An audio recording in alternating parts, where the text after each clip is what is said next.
Hello and welcome to the Progress Theory, where we discuss scientific principles for optimizing human performance. I am Dr. Phil Price, and on today's episode, we are joined by former GB fencer and now mindset and performance coach, Claire Bennett. Now, mindset is such an important part of the elite performer. We're so focused on achieving a particular goal that we often lose sight on what's important, which can lead to resentment and sometimes poor performance. In this episode, Claire talks about her experience at the top level of fencing and how she's utilized all of that experience to start her mindset and performance coach business, Perform Be Happy. As always, follow the Progress Theory on Instagram and YouTube and check out all of our other content. Here is Claire Bennett. Claire, thank you so much for coming onto the podcast. Thank you for having me. I love it. I love in-depth conversations about anything performance related. So really excited to be here. Oh, brilliant. Right. Like I said, before we started recording, I really wanted to ask questions about your journey going from a professional athlete and now into a coach. And it's always those questions and stories around that journey, which always, the most profound messages always come out. So yeah, really looking forward to this. Yeah, me too. Yeah, I'm excited. So before we get into a load of the questions that I have, do you want to tell the viewers a little bit about yourself? Yeah, of course. So my background started in performance, I guess. So I used to do fencing for Great Britain.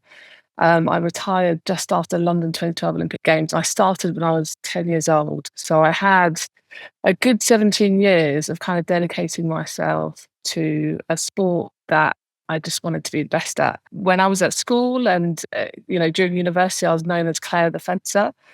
And then when I retired from sport, when I was about 27 years old, I decided that in my life beyond sport, I really wanted to support and develop other people. That's my passion now. And super lucky to have found something that makes me feel as alive as I did when I was fencing, and to have found that purpose in my life beyond sport. So yeah, that's what I do now. I've got my company called Perform Be Happy, which is just all about supporting people to achieve their performance goals or well-being goals in whatever area they work in. So I work with corporates, but I also work with young people facing disadvantage, and also work with the top orchestras in the country. I help them with like their performance anxiety before they go on stage.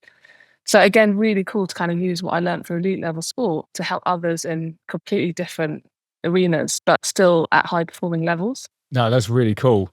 I hear a lot of stories about former athletes that, because they've put so much time and mental effort into achieving that particular goal to be as best as they can be at that sport, as soon as that's gone, can be a bit of a struggle to find a new purpose. Because you've gone, it sounds like that transition was quite easy for you because you found that passion in helping others quite quickly. I tell you what, it wasn't as easy as kind of like I'm describing it as being. They say it takes about 2 years for an athlete to transition like fully in their life beyond sport. But of course, that can vary from how you stop your sport, whether it was normative or non-normative, in the sense you might be injured and you have to stop abruptly, and it's not something that you planned, or something that was planned like me.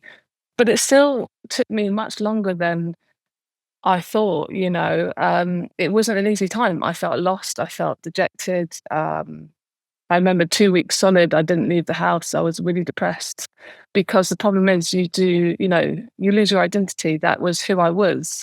And like fencing being a minority sport and pretty niche, I was just like, it's so stressful. How am I going to be valuable in society? How am I going to be more than just my medals when I'm an expert in fencing? I mean, who cares about fencing, right? So it was about me kind of building my confidence up and understanding how my skills were transferable into the workplace, and into real life. That is such a scary thing for an athlete, because quite often you might have zero work experience, you've not experienced office life, or so there's lots of kind of fears that you build up in your head as well. So it was a hard time, and I remember wanting to kind of like jump into new really big challenges straight away, and it was the worst thing I could have done. I remember after 2012, I wanted to join the bobsleigh team to go to Sochi Winter Olympics in 2014, and completely ridiculous things. And I was throwing myself into lots of kind of like really challenging, kind of high performing things, to kind of prove that I could be successful in something else really quickly. And what I needed to do really was just take a step back and just let things settle and just have a moment for me to really understand, okay, what are my passions? What are my strengths? And how can I do something that makes where I'm kind of in my element and where I can be valuable to society and to other people? During your fencing career, you achieved Commonwealth gold. Am I right? Yes, I did. Yeah. In the team event. So I captained the England team. Yeah. Okay. Because you achieved that, which is such an impressive achievement, when you went through that transition from being an athlete to your next steps, do you think that helped? Or I'm asking this from someone that has obviously never reached that elite level in terms of athletic performance. So I always wondered if there was a difference between like an athlete who was pushing as hard as they can to reach a particular goal, but they never reached it, versus is another athlete that, reached the top level, achieving a gold medal at something as big as the Commonwealth Games. Um, do you think that played a role at all, or does it? Have you ever spoken to other athletes that have been in kind of same situations? I think it's like anything in life, right? If you can have a bank of like strong experiences that you're really proud of, that you can reflect on and look back on and think, okay, yeah, you know what? I did really well there and everything came together on the day. And this is what I needed to do in order to make that happen. You kind of, I guess it does give you some sort of confidence through that strong experience that you could do something really difficult and challenging in something else in your life beyond sport. But that being said, I actually didn't reach my goal in my sport. I left feeling a little bit empty because I didn't quite make the Olympic Games, and that was my goal. That was where I really wanted to be. However, so proud of that, getting that gold at the Commonwealth Games, and even more so with the team, which felt more special as well to me. But I did kind of leave having not, everyone says have no regrets and everything in your sport, but I didn't leave feeling completely satisfied with where I was or where I wanted to be because I wanted to be an Olympian. And the danger there is kind of wrapping up your own self-worth and your own self-esteem with results and with titles. And what I know now is actually, and that's kind of why I created Perform Be Happy, my company, is because it is about the journey, it's about the process. I know it's so cheesy and everyone says it, but it is about enjoying the moments along the way, because it's something that I never managed to do in my fencing career. I put so much pressure on myself to the point where I was frozen. Most of the time I was like rabbit in headlights when it was like the pressure was on. And I do regret that. If only I had just kind of enjoyed myself more, focused on why I was doing it more, the mastery of the sport, wanting to just have that sense of continuous improvement, rather than achieving that Olympic kind of level. I think I would have been able to express myself more freely and 100% be a better performing athlete. So I'm not sure if that answers the question. Kind of, yes, it's great to have that strong experience of captaining the England team at the Commonwealths, but I still felt like I hadn't achieved everything I wanted in my fencing career as well. I'm sure lots of athletes feel the same as well, even if they reach the highest. And also, even if they got that gold medal at the Olympic Games, sometimes it doesn't feel like what they want it to feel. Sometimes it doesn't give them that satisfaction, that fulfillment that they're expecting. And that's the hardest thing, because then you question, okay, was that goal really for me? Or was it for someone else? Or, was it to make my dad proud? Or, whatever it is. It's interesting. Yeah, certainly. It's I had that impression as well that you got these high performers that are so driven that they achieve what they set out to do, and then it's like either a what next and need something else, or that high level that they've reached and have aspired to get to for so long doesn't actually satisfy them. So that's why they go looking for other things. Is that experience that you had one of the main reasons for you focusing on helping elite athletes, performers, and I guess developing athlete or performer self-care? Because I guess whenever you think of performance, you think of all the things that you need to do to get to that level, but we seem to forget around the relationship you have with all of that, and the appreciation of where you are. Is that experience, led you towards creating Perform Be Happy? I think so, because, again, if I had thought about kind of my own well-being as well when I was doing sport. If I had a kind of more person-centered approach or athlete-centered approach when I was fencing, at the time, what I did actually do really well was find a support team that would kind of outside of my fencing bubble as well, people who were kind of had that objective perspective that would be able to lift me up and bring out the best in me. But I wish I had found that early on in my career, because that was quite towards the end of my career that I found a couple of mentors in particular who were just incredible at supporting me in my journey and helping me not just with not with the physical side, but with the mental and emotional side. And I think, it's so important in an athlete's career or anybody's career, no matter what you're doing, that you have to, it's not just about the kind of the end goal, the outcome. It is about kind of thinking about what makes your soul sing alongside, what you're doing.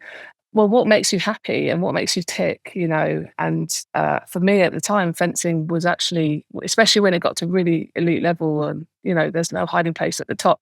And towards the end of my career, it became so miserable for me, so miserable. And it's just, it's a shame that I kind of, had the perspective that I have now, which is actually to kind of just not put so much pressure on myself and just, to really just wanna kind of enjoy the process and everything along the way. Mm. Yeah, I've said this to many people in different kind of settings. Just you wish what you know now, you could go back and do the same thing again, but with your kind of new knowledge and your approach to life. And you almost like, oh, I wish I'd appreciated that. I wish I knew what I know now to go back and do it all again, and it'll be a completely different story. Um, yeah, I can see that being applied to many different things, but really when, to something like pursuing a goal like in elite sport. Yeah, I mean, what I wish now actually in hindsight, I can see now that when I was fencing, I was actually a negative perfectionist. And this is very common in high performing people and high performing environments. Most people who have high ambitions are perfectionists, and it can easily go the wrong way. I was that person who after training I'd spend that extra hour in the fencing cell in the sports hall, just kind of just repetitively trying to, what I thought would be becoming a better performing athlete. But actually, I really believe in this notion of like, and I think this is what I would do differently, is be much more purposeful with my time and my practice. And everyone says, practice makes perfect. And actually, I just don't agree with that at all. I think perfect practice is perfect. And so what I mean by that is just like, not to be that person who's going to kind of spend hours and hours in the gym or, actually go to every session. Right. Today I'm going to target my footwork, or I'm going to think about conditioning my legs because, fencing is fast and explosive, or I'm going to think about timing. And I think if I had also been more purposeful with my time and kind of cut back on certain things, I think that would have made me less stressed as well. And my whole frame of mind and perspective around what I was doing, my anxieties would be much less. So I think I would change that. And also, what we were talking about earlier, just that mindset shift of you're not just your thoughts. And I would had this crippling anxiety when I was fencing. And now I'm way more in control of my thoughts. I really am. And so those are definitely things that I would change, is kind of just, yeah, sometimes trying to be an observer of your thoughts and not letting them, completely override everything, but also being able to just step back and say no and have those healthy boundaries and like be really super mindful about what you do with your time. Because it is about that perfect practice and not just continuously putting yourself out there and doing this rigorous training regime. That's kind of how I feel anyway. What did you call that? A negative perfectionist? Yes, a negative Yeah. perfectionist. Yeah. So have you worked with many negative perfectionists in your time with Perform Be Happy? And are you looking at them thinking, oh, I recognize what you're going through with what I went through, and you're very deliberate with the feedback that you give and the guidance that you give, because you're like, oh, I've been there. I don't want you going through what I experienced. Yeah, 100%. You can see it really early doors. It's those people who don't have boundaries, who can't say no. I always say to my clients, time off is not time wasted as well. That's a really big one.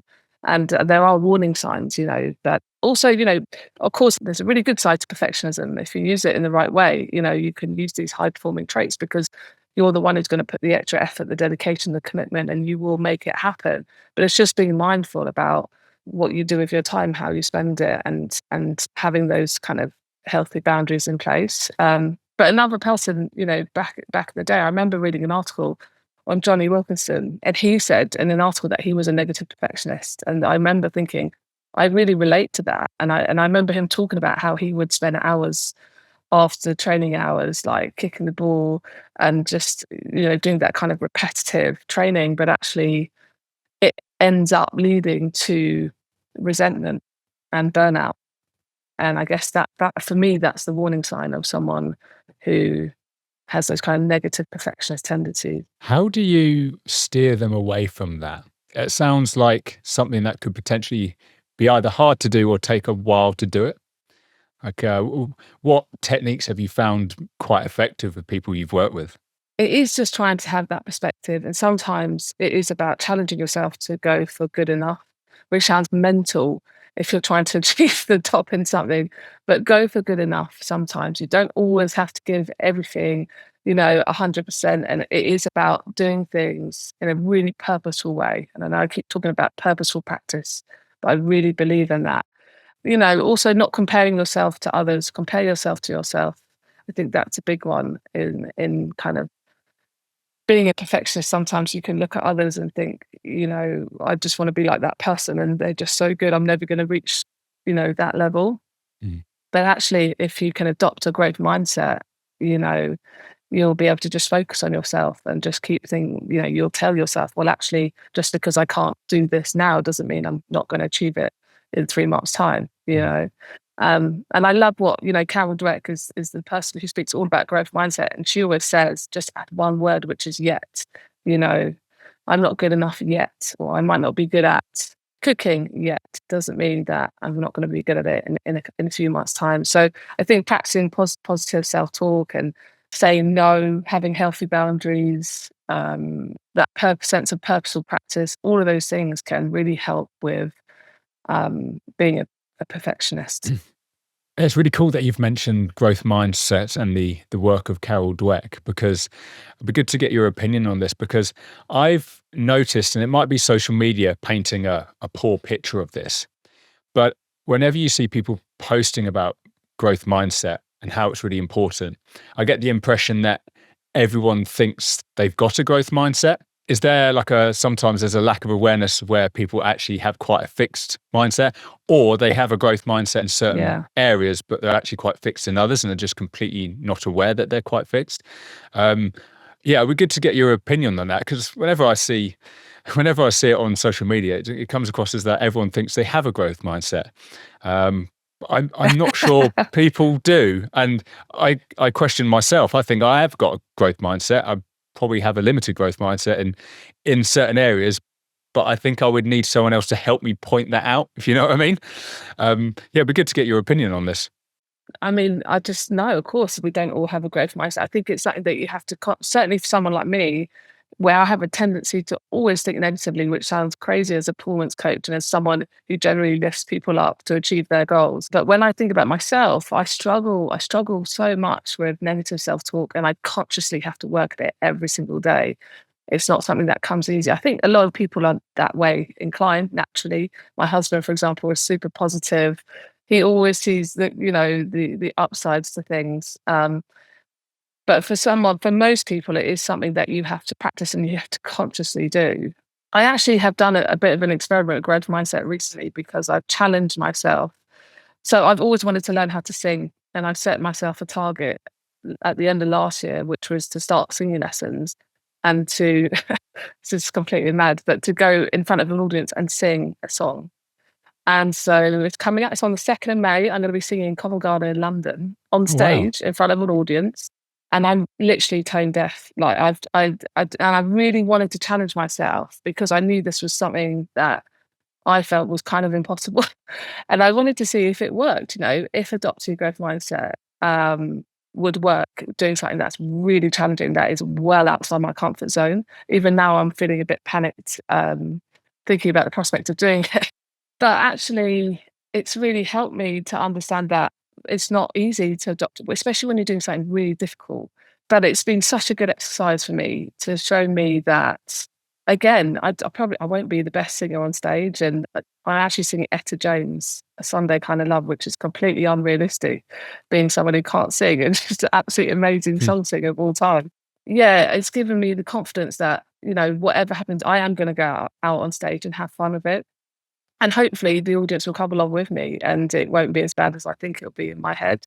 So it's just, but every day I've been kind of saying to myself, I am good enough. I can do this. Just go out and have fun. Hmm. And, it's that kind of reframing in your head and making Hmm. yourself believe that you can do it. But it's such a powerful tool, such a powerful thing.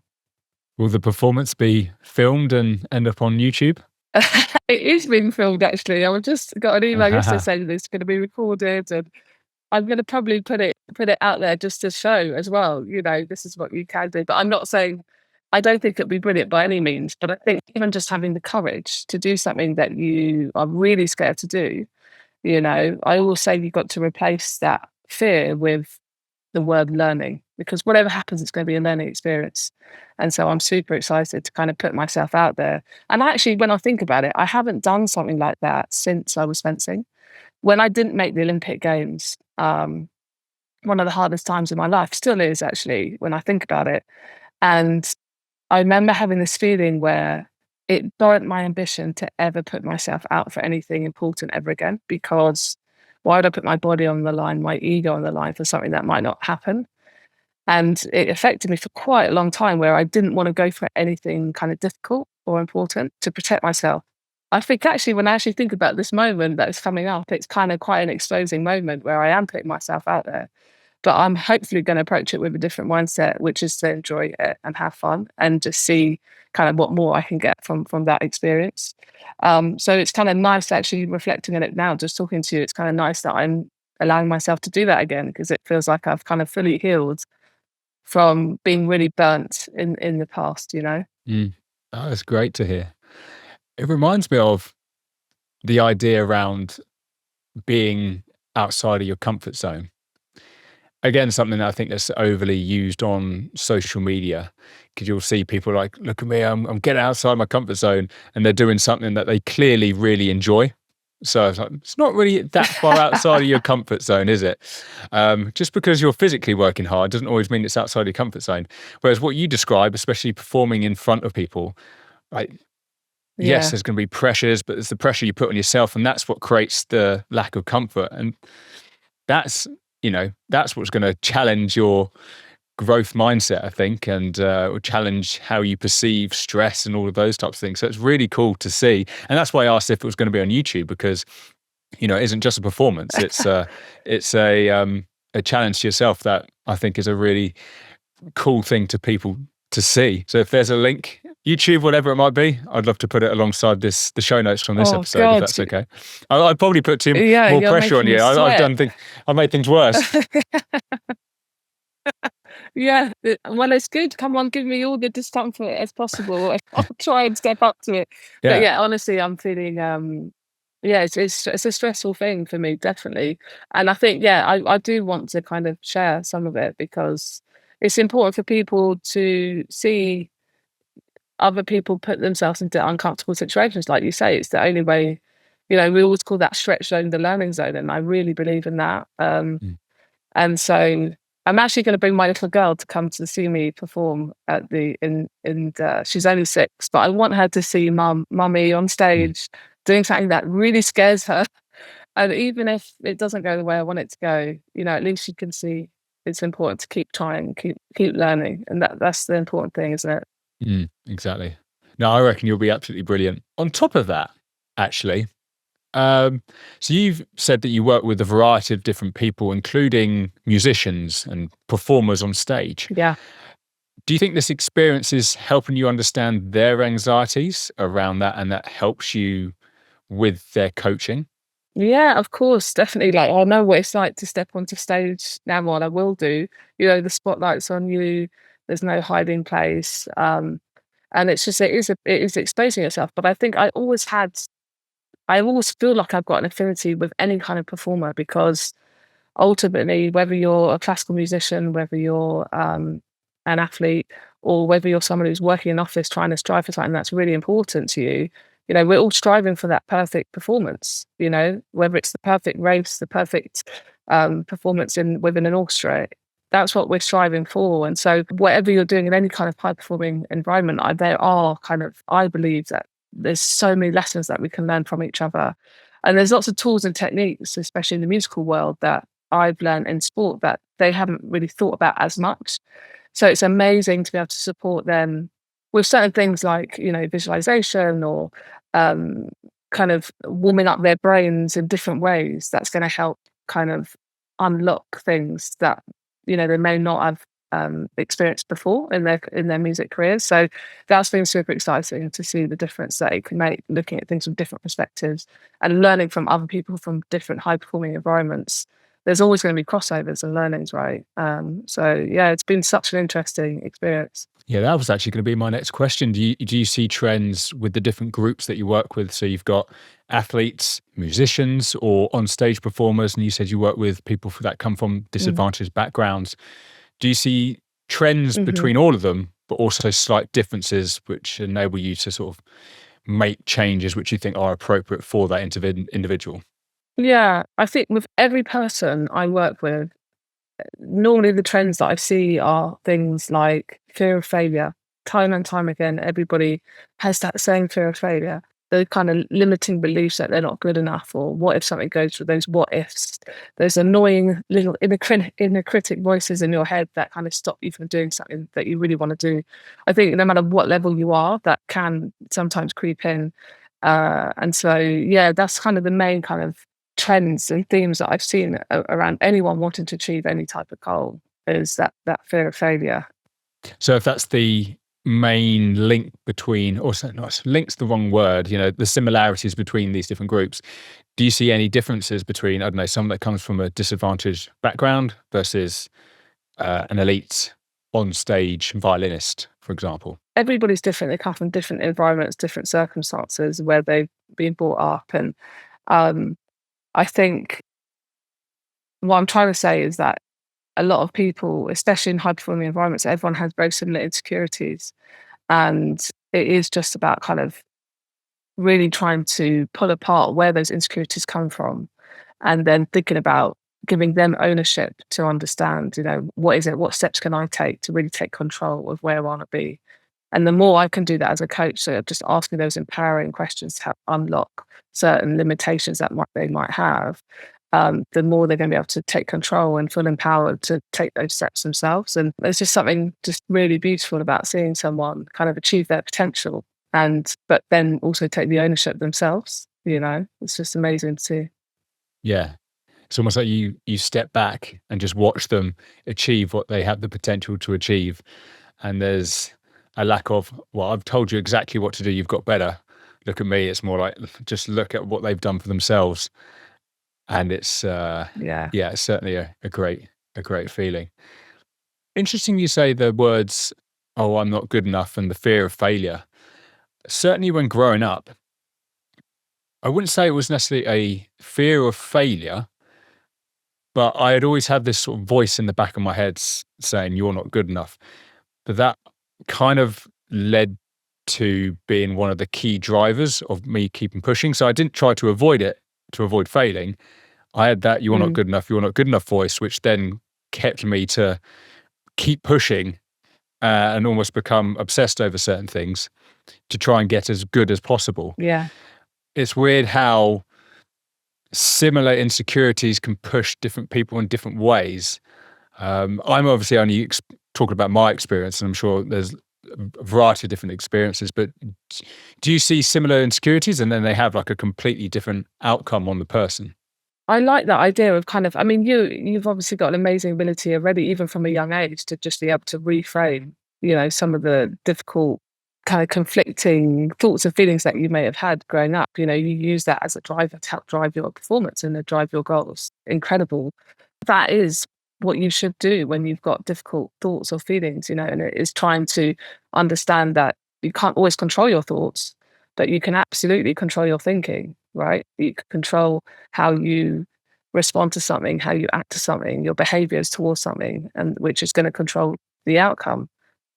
And so in that respect, whether you're someone who's trying to perform at the proms, or whether you're an athlete who's trying to reach the Olympic Games, or just someone who's trying to get a job and make something out of their lives, I think if we can kind of, you are not always your thoughts. And if you can control them in a positive way and control your thinking towards, the way you think about yourself, if it is negative, then you can have complete power over it, is what you're trying to achieve. Yeah, it's such a powerful thing. And I've only just recently been able to start doing that. When I reflect back on it, I do feel like as I mentioned earlier, I've always thought negatively about myself, and I still do, but I'm able to control it a lot better now. And actually thinking back, I wonder if I actually had OCD tendencies when I was fencing, or even just growing up as a little girl, like my thoughts were just always controlling my head, and I'd catastrophize things in my head, and it would make me really, really anxious. I remember even just going to school one day. My friends will just laugh at me saying this because they'll remember this day. This is way back, just showing my age now, but I used to have a fountain pen going into school. That was the main pen that I used to write with. And I remember, I don't think I had a mobile phone at the time. So I remember asking the receptionist to call my mum at home to check if my fountain pen was on my desk at home, to make sure that it was safe and I hadn't lost it, just crazy. Hmm. And I just always remember thinking, always triple checking things, and it being such a stressor in my head, and something that was completely, it just would overtake, and I had these intrusive thoughts and worries and feelings about myself. Now, thankfully, and I think that's because of what I do as well, and what I've learned along the way, and the job that I do. I'm able to have these tools and techniques to help kind of control and reframe things, and tell myself that I am enough and I am good enough, and I can do this. Say we used ourselves when we were younger as a bit of a case study. We are, I know, moving on from the youth stage of developing ourselves as an athlete. We're kind of 18, 19, reaching kind of the elite level, but definitely from competing at the adult level. But I remember certainly being very naive at that time, and probably where these intrusive, "you're not good enough" thoughts were a bit more. They're more strong, maybe because I was just naive and younger and didn't have the sort of mental capabilities to cope with them.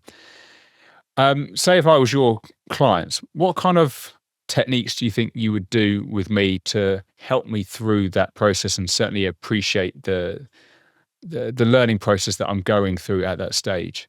First of all, be conscious of the thoughts that are running through your head. How often do you feel this way? And once you consciously, realize that you're thinking them, it's just like stopping and challenging them and thinking about how you might reframe them. So, if you wake up in the morning and go, "Oh, can't be bothered to go to the gym today, really can't be bothered," that's just kind of negative thought. Just say to yourself instead, I get to go to the gym. I get to go and spend an hour, whatever it is, an hour and a half on myself, on my own kind of personal development, and feel good at the end of it. So sometimes that little shift, that reframe of your mindset really, really helps. Yeah, I think it's about also trying to, I do a lot of visualization, trying to declutter the thoughts that are in your head.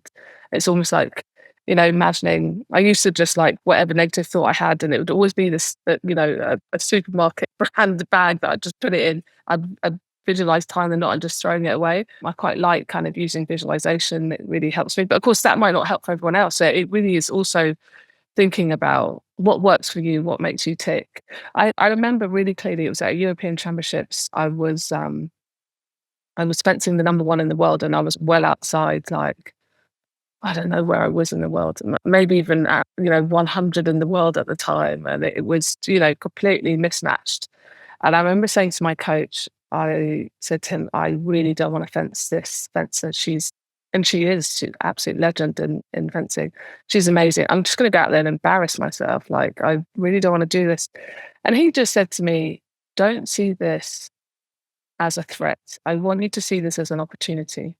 I want you to see this as an opportunity to go out there and give it 100%, and just doesn't matter what the outcome is. You've got everything to gain. Um, and that's it. Go out there and have fun." And I remember him, he was taking my sword arm, because I used to get really tight sword arm, which is what I used to fence with. He would just shake it out, physically shake it out. So again, doing physical actions and things like that can really help changing the environments as well.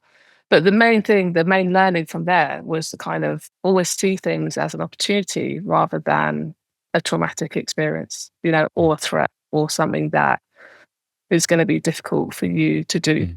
For me, it just everything comes down to mindset and how can you open your mind? How can you have that growth mindset? That's what it is, to be able to do the things that you're worried about or afraid of, or Mm.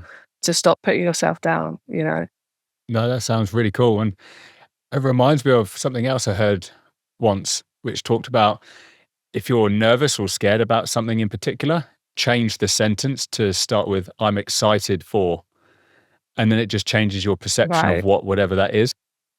So everything was like, I am excited for da da da da da. I love that. I thought it was something that kind of worked at the time I was hearing it, and it's funny as you say about the your negative thoughts. You put them in like a Tesco carrier bag in your mind, and you Yeah. sort of tie them up and throw Yeah. away. I've done something similar. Mine was bubbles. So I popped them in a bubble and it just floated off. It's weird how Oh, amazing. I love that. it's weird how different visualizations come up that you can't really control. It's just, think about it in this way. All of a sudden, Yeah. it's visualizing a Yeah. way that's kind of specific to you. So it's always cool to hear different people's versions. And then I was listening to a podcast of, I can't remember his name now. I'll have to tell you to put in the notes later. But it was the same sort of thing. Like when you've got really chaotic thoughts and feelings and you're not feeling so good about yourself, just imagine it's like a snow globe and you shake it up and the snow is falling everywhere. And this snow globe in particular had a Buddha in, which was quite kind of, where you're kind of calm and centered. And just imagine everything just falling and you not resisting it, just letting it fall down and just seeing it fall and just being that kind of observer of your thoughts. And I thought it was just a really nice way, again, to visualize. And I thought, oh, you know what? I'm going to get a snow globe and put it on my desk, because every time I'm feeling like I've not got that clarity of thought, I can just shake it up and just watch everything just kind of dissipate.